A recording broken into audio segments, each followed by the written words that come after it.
السلام علیکم ورحمۃ اللہ وبرکاتہ نحمده ونصلی علی رسولہ الکریم اما بعد. محترم حاضرین و ناظرین، سامعین و مشاہدین، حدیث مبارکہ سماعت فرمائیں جس کا عنوان ہے لغو و فضول سے بچیں. عن علی بن الحسین قال قال رسول اللہ صلی اللہ علیہ وسلم من حسن اسلام المرء ترکہ ما لا یعنی. رواہ مالک و احمد. حضرت علی بن حسین زین العابدین رضی اللہ عنہما سے روایت ہے کہ رسول اللہ صلی اللہ علیہ وسلم نے فرمایا، آدمی کی اسلامیت کے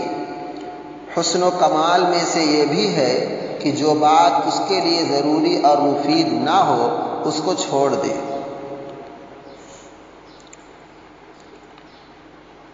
یعنی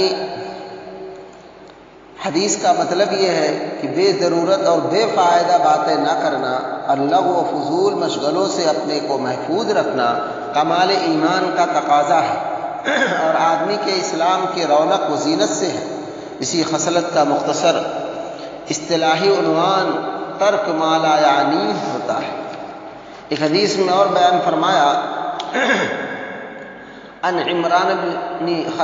حطان قال اتيت ابا ذر فوجدته في المسجد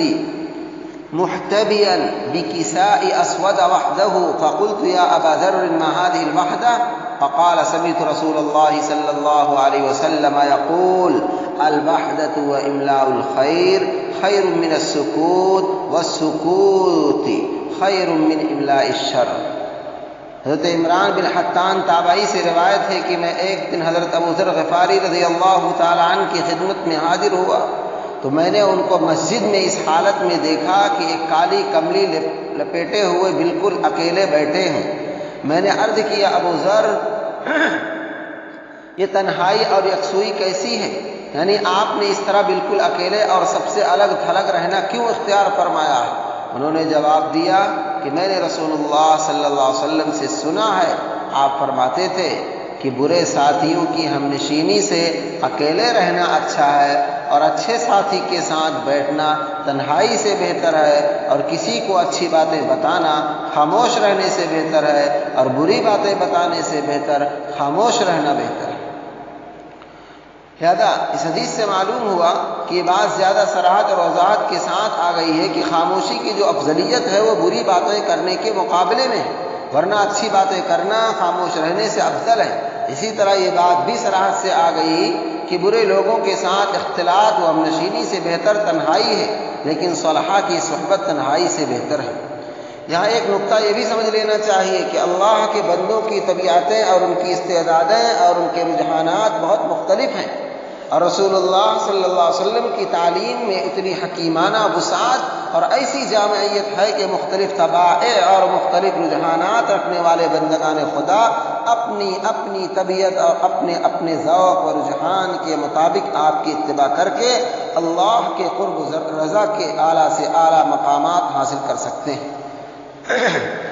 مثلا بعض لوگوں کا مزاج اور ذوق ایسا ہوتا ہے کہ جس قسم کے لوگوں کو پسند نہ کرے ان سے ملنا جلنا ان کے لیے شاق اور گرا ہوتا ہے، اور وہ ایسے لوگوں سے اختلاط رکھنے میں اپنا نقصان محسوس کرتے ہیں. ایسے لوگوں کے لیے رسول اللہ صلی اللہ علیہ وسلم کی یہ تعلیم اور رہنمائی موجود ہے جس کا ذکر حضرت ابو ذر غفاری رضی اللہ تعالیٰ نے اس حدیث میں فرمایا اور جس پر خود ان کا عمل تھا. اور بعض لوگ اپنی فطرت اور طبیعت کے لحاظ سے ایسے ہوتے ہیں کہ جن لوگوں کے احوال اور چال چلن کو پسند نہ کریں ان کی بھی اصلاح اور درستی کے لیے ان سے ملنا جلنا اور ان کے برے اثرات سے اپنی حفاظت کرتے ہوئے ان کے ساتھ اختلاط رکھنا اور مختلف صورتوں سے ان کی خدمتیں کرنا ان کے لیے شاق نہیں ہوتا، بلکہ ان کو اس سے مناسبت ہوتی ہے. ان کے لیے رسول اللہ صلی اللہ علیہ وسلم نے دوسری حدیثوں میں جو اپنے موقع پر آئیں گی اسی طرز عمل کی رہنمائی فرمائی ہے. اور اکثر صحابہ کرام جو حضرت ابو ذر کی طرح تنہائی پسند نہیں تھے ان کا طرز عمل وہی تھا. بس صحابہ کرام کے سیرت کے بعد پہلو میں اور اسی طرح زبان ماں باپ کے اہل ایمان اور اہل صلاح کے مختلف طبقوں کے طرز عمل میں جو اس طرح کی رنگا رنگی کہیں نظر آتی ہے، اس کی حقیقت بس اتنی ہی ہے کہ اللہ کی بنائی ہوئی طبیعتوں اور مزاجی مناسبتوں کی قدرتی فرق اور رسول اللہ کی تعلیم و تربیت کی جامعیت اور کاملیت کا وہ قدرتی نتیجہ ہے۔ جو لوگ اپنی تنگ نظری سے سب کو ایک ہی حال اور بالکل ایک ہی رنگ میں دیکھنا چاہتے ہیں، در حقیقت انہوں نے دین کی وسعت، تعلیم نبوی صلی اللہ علیہ وسلم کی جامعیت و کاملیت اور اللہ تعالیٰ کی تکوینی و تشریعی حکمت پر غور نہیں کیا ہے۔ بہرحال میرے عزیز دوستو، ان تمام باتوں کو خلاصے کے طور پر ہم یہ سمجھ سکتے ہیں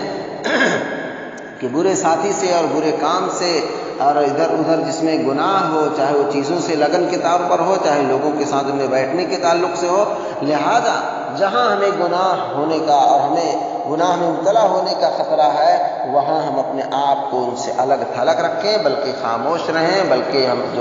تنہائی پسند رہیں بہتر ہے۔ اور جہاں نیک لوگوں کی مجلس ہے، نیک لوگ ہیں، صحبت صالح ہے، ان سے اپنے آپ کو جوڑے رکھنا اور ایسے لوگوں سے ملتے جلتے رہنا، یہ باعث خیر ہے۔ اللہ ہم سب کو عمل کی توفیق نصیب فرمائے، آمین۔